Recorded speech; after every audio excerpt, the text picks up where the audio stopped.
uvedení knihy do života. Kniha sa volá, ja to radšej prečítam, Futbal, moja vášeň, môj osud. Takže zrejme je, že reč bude o futbale a o jeho protagonistoch.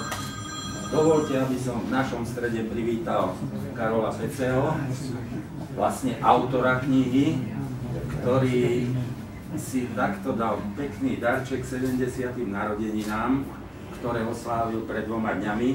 Je to 25 567 dní od jeho narodenia, takže hádam nebude prekážať, keď po 2 dňoch mu zaželáme všetko najlepšie, aby ostal taký zdravý, elegantný, veselý, ako bol doteraz a aby sme sa s ním ešte dlho stretávali na futbalových štadiónoch.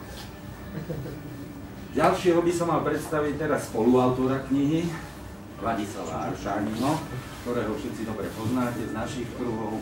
Človek, ktorý písal do SME, Športu a píše ďalej.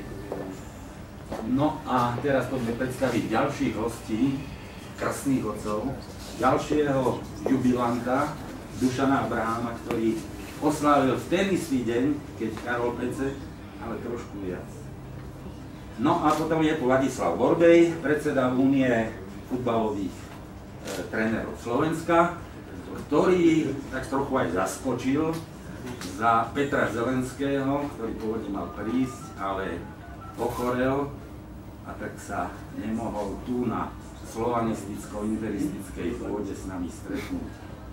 No a vítam samozrejme aj zástupcu vydavateľstva, lebo bez toho by to nešlo, Tibor Šimonič, zástupca vydavateľstva Fonibuk, čiže ďalší futbalista, už som mu vravel, Fony je Anton Urban, takže tiež to súvisí s futbalom.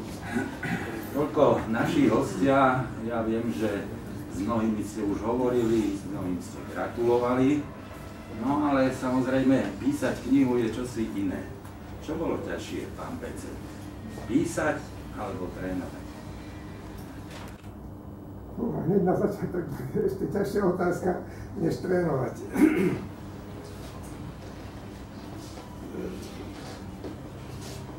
Nešlo to ľahko, tak by som to naznačil. Trvalo to chvíľku, pokiaľ som sa rozhodol, že vôbec sa vrátim k niečomu, čo sa v minulosti stalo, čo sa stalo, ako sa to vyvíjalo. Vlastne pokiaľ sa týka mojej osoby. Ak som skončil naposledy v Taváre ako tú aktívnu trénerskú dráhu, viacerí ma oslovili neskôršie počase, že či by som nemohol niečo z toho množstva zážitkov, ktoré som zažil, z toho množstva, alebo z viacerých vzostupov, ale rovnakých z viacerých pádov, niečo si pre budúcu pokorenie nejakým spôsobom zafixovať.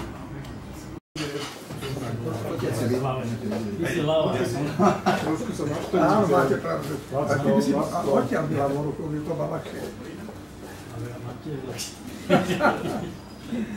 Tak nás to máš? Áno. Takže s úsmevom na nás a to... Tak vážený. Nech tá kniha vydrží o niečo viac ako ja. Trošku sa rád sme tu povedali, Karol, to niekto nie je také veľmi decentné. Aj tak to bude treba pozametať. Nás to podrž to. Knižočku je do rukou. Rukou si zakryl autora, takže to takto. Chceš aj pán vydavateľ, aby sa nešiel aj vyššie. Ty si vedľa mňa iba. Deď aj tak vysoko, lebo... To je práva z dvojírici. To máš jedné strany, doma? Skúste všetci chytiť tú knižku do spodu, ale tak. To bolo, že je to také vzájomné niečo. Tak dobre. Lásko očil, otvoríme trošku. Výborné. Splnené nároky. Teraz sme tak lopatku poďme.